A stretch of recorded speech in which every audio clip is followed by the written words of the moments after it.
Assalamualaikum warahmatullahi wabarakatuh. Perkenalkan nama saya Salsabila Melinda. Saya dari kelas 3B dengan NIM N1A1201109. Pada video kali ini, saya ingin mempresentasikan hasil kerja saya pada mata kuliah kewirausahaan, yaitu produk saya di sini adalah vegan broth atau kaldu yang terbuat dari sayur-sayuran.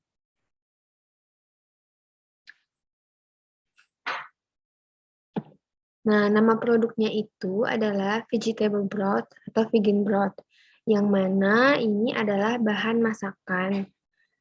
Ukurannya itu 1 jar kaca dengan isi 1000 ml. Nah, manfaat dari produk ini adalah baik untuk lingkungan. Nah, produk ini juga baik untuk meningkatkan imun dan juga penambah vitamin, mineral, nutrisi, yang mana bahan-bahannya itu berasal dari sayuran. Lalu, produk ini bisa juga sebagai sumber energi. Selanjutnya, makanan ini ramah untuk vegan karena tidak memakai daging hewan apapun. Namun, gizi yang didapat dari vegan broth tidak kalah banyak karena kandungan gizi yang baik dari sayur-sayuran. Lalu ada manfaat turunannya, yaitu membuat kegiatan memasak jauh lebih praktis karena sudah siap pakai. Jadi, vegan broth ini bisa membantu menggurihkan makanan. Selanjutnya ada target pasaran. Target pasaran dari produk ini adalah yang pertama itu segmentasi geografi. Usaha ini nantinya berencana akan dikembangkan di lingkungan sekitar Kota Jambi, yang mana ditempatkan di outlet penjualan ataupun sistem COD dalam penjualan pada media sosial. Yang kedua, segmentasi demografis. Vegan broth ini kaldu yang berasal dari sayuran seperti wortel, bawang putih, bawang bombay, seledri, tomat, bahkan batang sawi yang nantinya dimasak dengan bumbu lainnya dengan cara slow cooker atau dimasak dengan api kecil. Yang ketiga, ada segmentasi psikografis.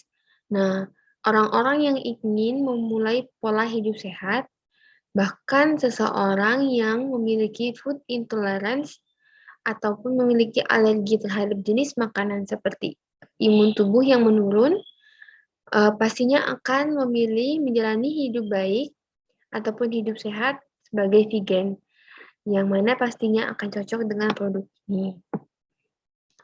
Bahkan produk ini membantu kita dalam kegiatan memasak agar lebih mudah dan tidak perlu waktu yang lama untuk membuat kaldu itu sendiri.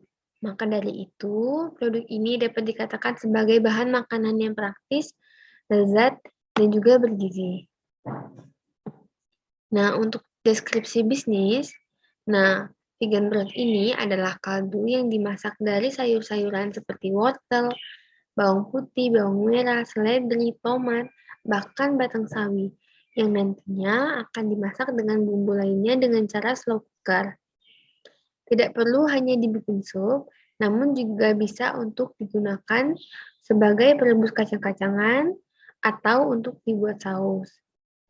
Nah, terbuat dari sayuran dan juga rempah-rempah, vegan broth ini harus dimiliki di lemari es atau freezer. Tidak hanya dimanfaatkan sebagai sisa-sisa sayurannya saja. Jadi, produk ini dapat kita gunakan sebagai sup, semur, ataupun saus. Yang ketiga ada strategi pemasaran. Yang pertama itu strategi harga. Metode penetapan harga pada vegan broth ini ialah menggunakan metode markup. Markup pricing adalah pendekatan penetapan harga di mana perusahaan menambahkan margin keuntungan ke dalam biaya unit. Yang kedua, strategi promosi. Nah, strategi promosi di sini saya akan menggunakan kanal sosial media seperti Facebook, Instagram, Twitter, Line, hingga YouTube. Nah, yang kedua ada personal selling. Personal selling ini maksudnya menjual menggunakan interaksi orang ke orang antara perwakilan penjualan dan calon pelanggan. Yang ketiga ada konsivansi. Konsivansi ini maksudnya praktik dagang ini terjadi antara pedagang utama yang menitipkan barang jualan ke penjual umum. Jadi nantinya akan dititipkan ke toko lain. Yang keempat, ini ada analisis SWOT dari produk ini. Yang pertama itu ada strength atau kekuatan, di mana menambah cita rasa pada makanan. Yang kedua, harga terjangkau karena terbuat dari sayuran lokal yang berkualitas. Yang ketiga, tidak perlu pengawet karena penyimpanan menggunakan freezer. Yang keempat, membantu aktivitas memasak jauh lebih praktis. Yang kelima, maksud saya yang kedua itu ada weakness atau kelemahannya. Itu yang pertama butuh pengenalan awal pada konsumen terhadap inovasi baru. Yang kedua, tidak semua konsumen memiliki freezer hingga sulit menyimpan produk. Yang ketiga ini ada opportunities atau peluangnya. Nah, opportunities dari produk ini adalah yang pertama pada masa milenial seperti sekarang, orang lebih memilih membeli barang yang membuat hidupnya lebih praktis. Yang kedua, semakin bertambahnya vegan, sehingga semakin banyak pula peminat dalam produk yang tidak mengandung hewani. Yang ketiga, jumlah harga lebih tinggi daripada harga sayuran segar. Yang keempat, jumlah orang di Indonesia akan semakin bertambah, sehingga makin bertambah pula peminat produk. Yang kelima, menjadi peluang usaha untuk mendukung kesehatan. Dan yang keenam, tentunya akan membantu petani lokal. Lalu ada yang keempat itu ada threat atau ancaman.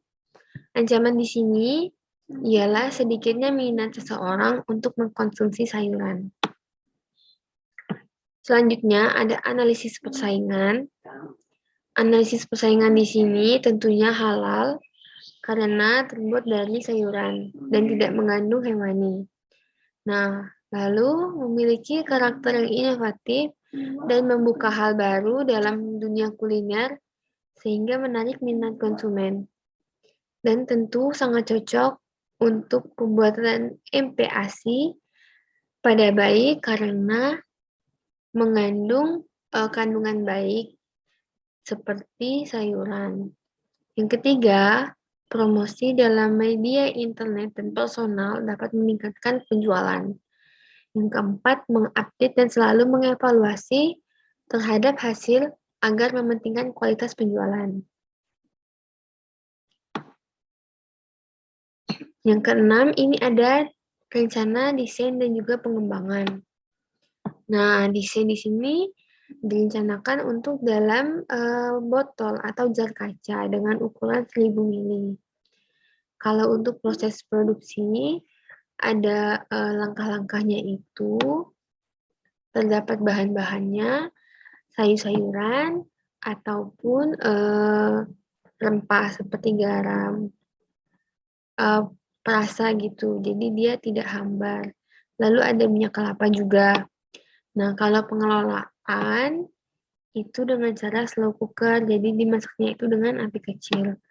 Nah, lalu tahap penyelesaian ini tahap di mana memasukkan ke dalam packaging tersebut. Selanjutnya ada rencana operasi dan manajemen. Kalau untuk peralatan dan perlengkapan itu membutuhkan kompor gas, panci, sendok, mangkok, saringan sayur, sendok teh, jar kaca, gelas ukur, dan juga stiker. Yang mana total biayanya itu adalah Rp429.000. Lalu untuk bahan baku asumsi satu minggu, itu ada sayuran 1,5 kilo, garam halus, dan juga minyak zaitun dengan total 150.000 per minggu. Sedangkan untuk 1 bulan, itu ada bahan 1 bulan produksi, lalu ada pamflet ataupun iklan, itu dengan totalnya 650.000 per bulan. Kalau untuk analisis BEP itu perhitungan laba bersih. Yang pertama ada total cost. Total cost ini mencangkup total bahan baku itu 600.000, total iklan 50.000, TC 650.000, total revenue 35 cup, itu dijual 10.000 dikalikan dengan 20 hari, dengan total 7 juta rupiah. Sedangkan untuk laba kotor, itu 7 juta rupiah dikurang 650.000 sama dengan 636.350.000. Sedangkan laba bersihnya itu 6.350.000 itu dikurang dengan 200.000 sama dengan 6.150.000 rupiah. Jadi kesimpulannya ini bisnis plan saya ialah vegan broth atau vegetable broth sebagai bentuk masakan kaldu yang dihasilkan dari sayur-sayuran seperti wortel, bawang putih, bawang bombay, seledri, tomat, bahkan batang sawi yang nantinya akan dimasak dengan cara slow cooker dan juga dibumbui. Tidak hanya perlu dibuat untuk sup, tapi juga bisa digunakan untuk merebus kacang-kacangan juga, atau untuk dibuat saus. Masakan akan terasa lebih gurih daripada menggunakan air biasa. Selain itu, bisa digunakan untuk masakan lainnya. Selain berlaku baik untuk lingkungan, tapi ini juga bermanfaat baik untuk tubuh, karena kandungan-kandungannya itu berasal dari sayur. Dan pastinya tidak menggunakan pengawet, sehingga jauh lebih sehat daripada beli di supermarket. Makanan ini nantinya akan dijual baik secara offline maupun online dengan kemasan yang praktis sehingga memudahkan konsumen untuk memasak serta harga yang terjangkau dan kualitas yang terjamin. Terima kasih, sekian presentasi tentang bisnis plan yang dapat saya sampaikan. Lebih dan kurangnya saya mohon maaf. Saya akhiri. Wassalamualaikum warahmatullahi wabarakatuh.